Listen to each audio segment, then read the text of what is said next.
Hello friends, welcome back to my YouTube channel. I am Deepa Singh. I hope you are very well. So मैं आज इस video में आपको most important questions share करूंगी। जैसे कि आप सभी को पता है 8 जून को DEd special education course HI paper 2 का एग्जाम है, जिसका नाम है fundamental of hearing deafness and audiological management. इस पेपर की मैं आपको मोस्ट इंपोर्टेंट क्वेश्चंस बताऊंगी, ठीक है, जो काफ़ी ज़्यादा है, जिनको आपको स्किप नहीं करना, उनकी अच्छी तरीके से आपको रिवीजन करनी है।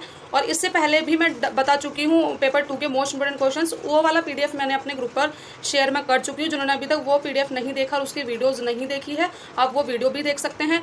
और प्लीज़ वीडियो पसंद आए तो लाइक शेयर सब्सक्राइब जरूर करें और वीडियो को एंड तक ज़रूर देखें, क्योंकि आपकी ये वीडियो काफ़ी हेल्पफुल रहने वाली है। ओके, स्टार्ट करते हैं। आपको यूनिट वन जो है आपकी हियरिंग एंड डेफनेस, जिसमें आपके 1.1 में इंपॉर्टेंस ऑफ हियरिंग पूछी हुई है, ये आपकी आ सकती है। जो हमारी हियरिंग है वो किन किन चीज़ों के लिए इंपॉर्टेंट हो सकती है, वो हमारे लैंग्वेज डेवलपमेंट के लिए हो सकती है, हमारे स्पीच डेवलपमेंट के लिए इंपॉर्टेंट होती है, हमारे स्टडी के लिए इंपॉर्टेंट होती है, ठीक है, इन्फॉर्मेशन एक्सचेंजिंग के लिए इंपॉर्टेंट होती है, और आपकी कम्युनिकेशन के लिए होती है, पर्सनैलिटी डेवलपमेंट के लिए होती है। हमारी हियरिंग इन सब चीज़ों के लिए काफ़ी इंपॉर्टेंट है, क्योंकि अगर हियरिंग नहीं होगी तो हम क्या होगा कि रिस्पॉन्स नहीं कर पाएंगे और हमारा जो डेवलपमेंट है वो भी नहीं हो पाएगा, ठीक है। तो हमारी जो हियरिंग की इंपॉर्टेंस है वो इन सब चीज़ों के लिए काफ़ी ज़रूरी होती है। ओके, नेक्स्ट है आपका ये जो पॉइंट है आपका ये आ सकता है, ठीक है। 1.2 parts of the year and process of hearing. इस वाले इसमें आपको क्या करना है कि जो वाला पॉइंट है इसमें आपके पार्ट्स ऑफ द ईयर पूछे, ये तो आपका मस्ट आता ही आता है, ठीक है। 10 मार्क्स लॉन्ग क्वेश्चन में आपका ये ज़रूर आएगा। इफ़ नहीं भी आता है तो इससे रिलेटेड कुछ ना कुछ क्वेश्चंस तो आपका आता है। इसमें क्या करना है कि अगर आपका parts of the year processing आता है, इस तरह से कोई अगर कोई क्वेश्चन पूछता है, आपको क्या करना है, पहले आपको डायग्राम बनाना है, ठीक है। डायग्राम चाहे आपका कैसा भी बना हो, पर इतना भी बेकार मत बनाना जो चीज़ें समझ में ही ना आए, बट इस तरह से बनाना कि जो टीचर है आपका वो समझ सके। और लेबलिंग अच्छे से करना, मेन है कि आपकी लेबलिंग अच्छे से होनी चाहिए डायग्राम के ऊपर, ठीक है। देन आपको जो ईयर है वो कितने पार्ट्स में डिवाइड होता है, 3 पार्ट्स में डिवाइड होता है, जिसमें आउटर, मिडल और इनर ईयर आता है, ठीक है। तो आउटर ईयर में कौन कौन सी चीज़ें होती है, पिन्ना और एक्सटर्नल ऑडिटरी कैनाल, ठीक है। देन मिडल ईयर में कौन कौन सी होती है, टिम्पैनिक मेम्ब्रेन जिसको ईयर ड्रम बोलते हैं, ठीक है। ऑडिटरी ऑसिकल्स जिसमें मीलस, इंकस और स्टेपिस, ये हमारी 3 बोन्स आती है, ठीक है। कंफ्यूज नहीं होना, 1 मार्क्स में आपको क्वेश्चन बन सकता है कि ऑडिटरी ऑसिकल्स क्या है। तो ऑडिटरी ऑसिकल्स क्या है कि हमारे जो ईयर के अंदर 3 बोन्स होती है उनको क्या बोलते हैं, तीनों को एक साथ, ऑडिटरी ऑसिकल्स, ठीक है। देन आपका मिडल ईयर कैविटी आती है, ठीक है, आपकी स्टैचियन ट्यूब आती है। नेक्स्ट आपका इनर ईयर के अंदर आपकी क्या आती है, ओवल विंडो आती है, राउंड विंडो आती है, कोक्लिया आता है और सेमी सर्कुलर कैनाल्स आती है। ये आपकी किस में आती है, वो इनर ईयर में। मैं आपकी इसकी फ़ोटो भेज दूंगी पूरे डायग्राम की और इस वाले पेज की जिसमें से मैं आपको पढ़ा रही हूँ, आपको मैं ग्रुप पे सेंड कर दूंगी, आप वहाँ से जाके भी देख सकते हो। और बाकी यूनिट 3 तक के नोट्स मेरे पास है, मैं यूनिट 3 तक के आपको सेंड कर दूंगी। और बाकी मैंने पीपीटी अपने ग्रुप में सेंड की हुई है, जिसमें आपकी यूनिट 1 से लेकर यूनिट 5 तक के सारे नोट्स मिल जाएंगे। और पेपर 2 और पेपर 5 स्पीच वाले की भी मैंने पीपीटी सेंड की हुई है, आप उसमें से पढ़ सकते हो, हिंदी इंग्लिश दोनों में ही आएगी। ओके, नेक्स्ट है आपका, अब आपको बताना है कि उसका प्रोसेस बताना है कि अब उसका प्रोसेस क्या, हमारी ईयर का प्रोसेस क्या है, आपको वो उसमें को बनाना है। और जिसमें से मैं आपको पढ़ा रही हूँ, ये नोट्स मैं आपको अपने ग्रुप पे शेयर कर दूंगी, ठीक है, आप उसको भी पढ़ सकते हो। देन मैंने इससे पहले पीपीटी सेंड की हुई है ऑडियोलॉजी की भी और स्पीच की, आप उस पीपीटी में आपको सारे नोट्स मिल जाएंगे, यूनिट 1 से लेकर यूनिट 5 तक के सारे नोट्स मिल जाएंगे, हिंदी इंग्लिश दोनों लैंग्वेज में मिलेंगे। ओके, तो आप वहाँ से भी अपनी तैयारी कर सकते हो एग्जाम की। नेक्स्ट है आपका 1.3 इतना आपका इंपॉर्टेंट नहीं होता है, ठीक है। इसमें से आपके कुछ शॉर्ट क्वेश्चंस में से आपके बन सकते हैं, जैसे कि आपका इसमें ये आ सकता है कि फिजिकल एट्रीब्यूट्स आपका पूछ सकता है। फिजिकल एट्रीब्यूट्स ऑफ साउंड कौन कौन से होते हैं, फ्रीक्वेंसी, इंटेंसिटी और फेस। ये क्या क्या होती है, आपकी फिजिकल एट्रीब्यूट्स होते हैं साउंड्स के, फ्रीक्वेंसी, इंटेंसिटी और फेस, ये आपकी क्या होती है, फिजिकल एट्रीब्यूट्स होते हैं। तो ये आपको शॉर्ट मार्क्स में आ सकता है। देन आपका जो आएगा 1.4 इतनी इंपॉर्टेंट नहीं है, ठीक है। इसमें अगर आपका आ जाए psychological attributes of sound, physical and psychology, ये दोनों सेम है। इसमें उस एट्रीब्यूट्स ऑफ साउंड्स कौन से होते हैं, लाउडनेस, पिच और टिम्बर, जिसको हम क्वालिटी भी बोलते हैं, ये आपका हो गया। देन आपका 1.5 का मोस्ट इंपॉर्टेंट है, इसको आप टिक कर लेना, ठीक है। 1.2 और 1.3 देन 1.5 ये आपकी मोस्ट इंपॉर्टेंट टॉपिक है, ठीक है। अब आपका नेक्स्ट आता है हियरिंग इम्पेयरमेंट, जिसके अंदर आपको हियरिंग इम्पेयरमेंट की डेफिनेशन देनी है। Classification in terms of age of onset, कि आपको क्लासिफिकेशन करना है हियरिंग का कैसे, एज ऑफ ऑनसेट पे, ठीक है। नेक्स्ट आपका टाइप्स ऑफ हियरिंग लॉस बताने हैं, कौन कौन से होते हैं। 4 टाइप्स के हियरिंग लॉस होते हैं, conductive, sensory neural hearing loss, mixed hearing loss और सेंट्रल हियरिंग लॉस, ठीक है। ये आपके कौन कौन से होते हैं, ये टाइप्स ऑफ हियरिंग लॉस आप, ठीक है। इसमें टाइप्स ऑफ हियरिंग लॉस बता दिए। देन आपको इसमें इस पॉइंट में आपसे डिग्री पूछी गई है, डिग्री कौन कौन सी होती है, -10 dB to 25 dB normal, 26 to 40 dB mild hearing loss, 41 dB to 55 dB moderate hearing loss. ये आपकी डिग्री होती है, आपको कंफ्यूज नहीं होना, ये हमारी हियरिंग लॉस की डिग्री होती है, ये आपको टेबल अपनी लर्न करके जानी है। ओके, नेक्स्ट आपका इसमें पूछा गया है नेचर आप कैसे बताओगे हियरिंग लॉस का। इसमें यूनिलेटरल हियरिंग लॉस और बायलेटरल हियरिंग लॉस, ठीक है। आप यूनिट 1 में से बता दिए मोस्ट इंपॉर्टेंट पॉइंट कौन कौन से थे, 1.1, 1.2 एंड 1.5, ठीक है। 1.4 में से आपका अगर ये आ जाए एट्रीब्यूट्स ऑफ साउंड फिजिकल या साइकोलॉजिकल सेम ही होते हैं, पिच, लाउडनेस और क्वालिटी को टिम्बर भी बोलते हैं, ये आप याद रखना, ठीक है। कंफ्यूज नहीं होना, आपका 1 मार्क्स में क्वेश्चन आ सकता है। नेक्स्ट आपका आता है unit 2 causes and prevention and effects of deafness. आपको उसमें 2.1 आपका काफ़ी इंपॉर्टेंट है, आपका आएगा जिसमें आपको कॉजेज बताने हैं और प्रिवेंशंस बताने हैं। कॉजेज और प्रिवेंशंस में कैसे बताओगे, causes of hearing loss prenatal, natal और पोस्ट नेटल, कि आपको जन्म से पहले के और जन्म के समय के और जन्म के बाद के कॉजेज बताने हैं। इसकी वीडियो मैंने बनाई हुई है, मैं आपको लिंक उसका डिस्क्रिप्शन बॉक्स में मेंशन कर दूंगी, ठीक है। जो वो वीडियो अगर नहीं देखे तो आप वो देख सकते हो, इसमें आपको वो बताना है। नेक्स्ट टाइप्स ऑफ प्रिवेंशन अगर आपसे पूछा जाए तो कौन कौन से होते हैं, प्राइमरी, सेकेंडरी और टर्सरी प्रिवेंशंस, ठीक है। ये आपके प्रिवेंशंस होते हैं, आप इनको आप डिफाइन कर सकते हो। देन आपका 1.2 आता है, सॉरी 2, ठीक है। आपको इसमें इफेक्ट्स ऑफ हियरिंग लॉस बताने हैं, जिसमें आपको बताना है कि वेरियस डोमेन्स ऑफ डेवलपमेंट के कौन कौन से डोमेन्स पे जो अगर बच्चों को हियरिंग इम्पेयरमेंट है तो किस किस चीज़ों पे अफेक्ट करेगी, आपको वो बताना है। इसमें किस किस चीज़ पर, लैंग्वेज डेवलपमेंट पर करेगी, बच्चे की स्पीच पर करेगी, कम्युनिकेशन स्किल्स पे करेगी, उसकी पर्सनैलिटी डेवलपमेंट पर करेगी, एजुकेशन पर उसको अफेक्ट करेगी, ठीक है। वोकेशनल एजुकेशन से हटके जो वोकेशनल वर्क्स है उन पर भी अफेक्ट करेगी। तो ये सब चीज़ इन सब चीज़ों पर क्या करेगी, उसको अफेक्ट करेगी अगर बच्चों को हियरिंग लॉस है, ठीक है। नेक्स्ट आपका आता है 2.3 hearing loss impact speech perceptions, कि जो हियरिंग लॉस है, ठीक है, तो वो किन किन चीज़ों पर इम्पैक्ट करेगी, जो स्पीच परसेप्शंस है किन किन चीज़ों पर करेगी, रेस्पिरेटरी सिस्टम पर करेगी, फोनेटरी सिस्टम पर करेगी, आर्टिकुलेटरी सिस्टम पर करेगी, रेजोनेटरी और रेगुलेटरी, ठीक है। ये सब क्या होते हैं, स्पीच के परसेप्शंस होते हैं और उसके वोवल्स और कॉन्सोनेंट साउंड्स पर अफेक्ट करेगी, ठीक है। नेक्स्ट आपका आता है 2.4 early identification and critical period for learning language and hearing. आपको इसमें अर्ली आइडेंटिफिकेशन बताना है और क्रिटिकल पीरियड बताना है। क्रिटिकल पीरियड की जो एज है हर जगह अलग अलग है, कोई एज नहीं है, आप 0 से 3 ईयर्स भी लिख सकते हो और 0 से 6 ईयर्स भी आप लिख सकते हो, बट जो मेन अगर मानी जाती है वो 0 से 3 ईयर्स की क्रिटिकल एज मानी जाती है, ठीक है। नेक्स्ट आपको इसमें अर्ली आइडेंटिफिकेशन बताना है, बच्चे की किस किस चीज़ों के लिए अर्ली आइडेंटिफिकेशन इंपॉर्टेंट है, कि अगर बच्चे को जन्म के समय ही अर्ली आइडेंटिफाई कर लिया जाए कि हाँ बच्चे को किसी प्रकार की कोई डिसेबिलिटी नहीं है, आपको उसकी इंपॉर्टेंस बतानी है इसमें, ठीक है, उसके बारे में आपको लिखना है, ओके। नेक्स्ट आपका आता है 2.5 developmental milestone of auditory behaviour. आपको इसमें डेवलपमेंटल माइलस्टोन बताने हैं ऑडिटरी बिहेवियर के। आपने माइलस्टोन्स पढ़े होंगे जिसमें आपकी लैंग्वेज, जिसको आप स्पीच, जैसे बर्थ टू 5, इसमें आपको डेवलपमेंटल माइलस्टोन में कौन कौन से बताने हैं, बर्थ टू 5 मंथ्स के बताने हैं। देन 5 मंथ्स के बाद आपको बताने हैं 6 to 11 मंथ्स के, 12 to 17 मंथ्स के, ठीक है। आपको इस तरह से उसके क्या बतानी है, डेवलपमेंटल माइलस्टोन की स्टेजेस आपको इसमें बतानी है। आप 5 ईयर्स तक या फिर 1 ईयर से 2 ईयर्स तक की आप अपनी डेवलपमेंटल माइलस्टोन स्टेजेस जो होती हैं वो आप उसको बता सकते हो, ठीक है। देन आपकी आती है यूनिट 3 में आपके असेसमेंट्स आते हैं कि आप कौन कौन सी चीज़ किस तरह से बच्चे की हियरिंग लॉस का असेसमेंट कर सकते हो, ठीक है। अब आपको मैं पहले यूनिट 2 में से बता दूँ कौन कौन से पॉइंट आपको मेन पढ़ने हैं, रिवीजन उनकी जरूर करनी है। 2.1, 2.2, देन 2.4 और 2.5, ठीक है। ये तो मेन है, आपको इनकी रिवीजन करनी है, इनमें से आपके ज़रूर आएंगे, ठीक है। यूनिट 3 आपकी identification of deafness and assessment of hearing.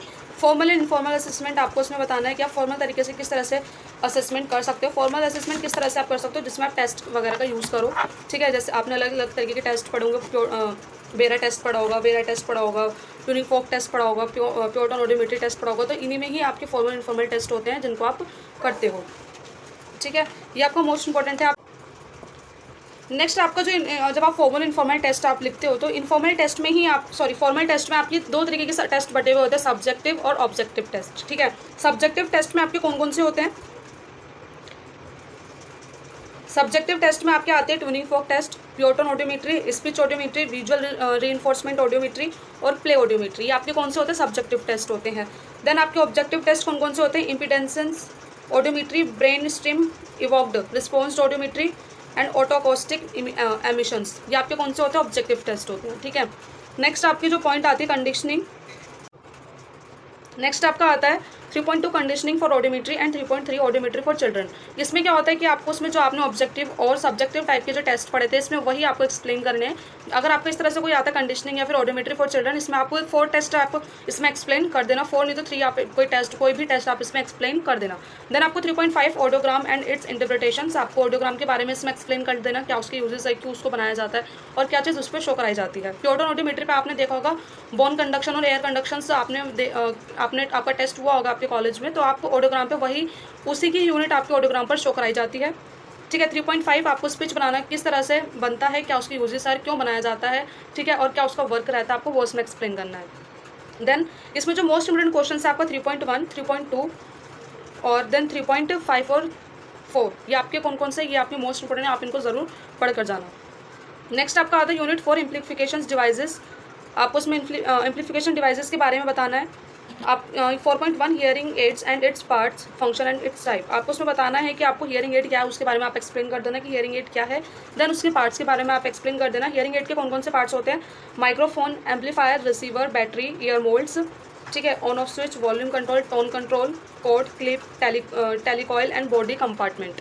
ठीक है, ये आपके क्या क्या होते हैं, ये पार्ट्स ऑफ हियरिंग एड्स होते हैं और ये किस तरह से वर्क करते हैं आपको वो उसमें एक्सप्लेन करना है फंक्शनिंग में। देन आपका आता है टाइप्स ऑफ हियरिंग एड। अब हियरिंग एड के आपके टाइप्स कौन कौन से होते हैं। टाइप्स ऑफ हियरिंग एड में आपके एक इंडिविजुअल हियरिंग एड आते हैं और ग्रुप हियरिंग एड आते हैं। इंडिविजुअल हियरिंग एड में आता है एक तो बॉडी लेवल हियरिंग एड और आपका ईयर लेवल हियरिंग एड, जो आप खुद इंडिविजुअली कैरी उनको कर सकता है बच्चा। ठीक है, ग्रुप हियरिंग एड में आपके आते हैं hardware system, loop induction, FM system और इंफ्रारेड सिस्टम, ये आपके कौन से होते हैं, ग्रुप हियरिंग एड सिस्टम होते हैं। नेक्स्ट आपको importance of binaural hearing aid amplification आपको उसमें बताना है। सेम एड एम्पलीफिकेशन डिवाइसेज जो होते हैं आपको वो उसमें बताने हैं। नेक्स्ट आपके जो टाइप्स ऑफ हियरिंग एड होते हैं काफ़ी तरीके के भी होते हैं, जैसे आपका पॉकेट मॉडल हो गया। ठीक है, टाइप्स ऑफ हियरिंग एड में आपके ये भी आ सकते हैं। नेक्स्ट आपका टाइप्स में आपके वो तो आपके इंडिविजुअल और group induction group hearing aids थे, उसमें टाइप्स ऑफ हियरिंग एड में आपके काफ़ी सारे आते हैं। नेक्स्ट आप एक आपका फर्स्ट आपका आता है पॉकेट मॉडल। ठीक है, BTE जिसको हम बिहाइंड द ईयर बोलते हैं, ITE in the ear, ITC in the canal, MIC mini canal, CIC completely in canal aids, ये आपके कौन कौन से होते हैं, ये आपके हियरिंग एड होते हैं। नेक्स्ट आपका spectral type, remote microphone, bone conduction hearing aid, ये आपके इतने सारे टाइप्स के आपके ये हियरिंग एड होते हैं। आप ये 1 मार्क्स में भी आ सकते हैं। ठीक है, आपको जो PPT सेंड करी वो सब आपको उस PPT में नोट्स मिल जाएंगे। ठीक है, जिसमें से भी मैं आपको एक्सप्लेन करी वो PPT मैंने आपको ग्रुप में सेंड की हुई है। आप अभी तक आपने अगर वो PPT नहीं देखी है तो आप ग्रुप ज्वाइन कर सकते हो, आपको PPT वहाँ मिल जाएगी।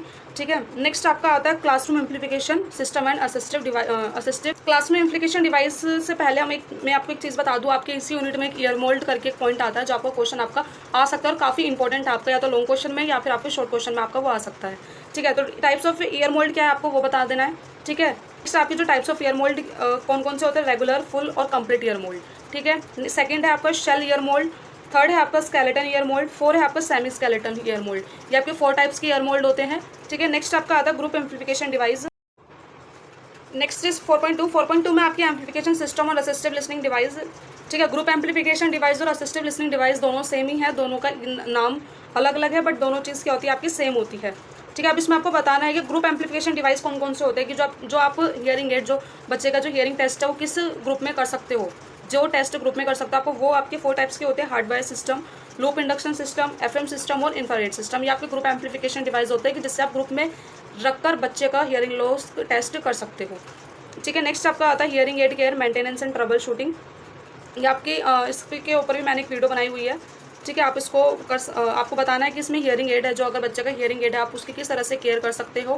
ठीक है, किस तरह से आप उसको मेंटेन करके रख सकते हो। ठीक है, 4.5 ओरिएंटेशन ऑफ कोक्लियर इम्प्लांट, आपको उसमें कोक्लियर इम्प्लांट के बारे में बताना है कि कोक्लियर इम्प्लांट क्या है। ठीक है, उसका प्रोसेस आपको इसमें बताना है। नेक्स्ट आपका यूनिट 4 आपकी ख़त्म होती है।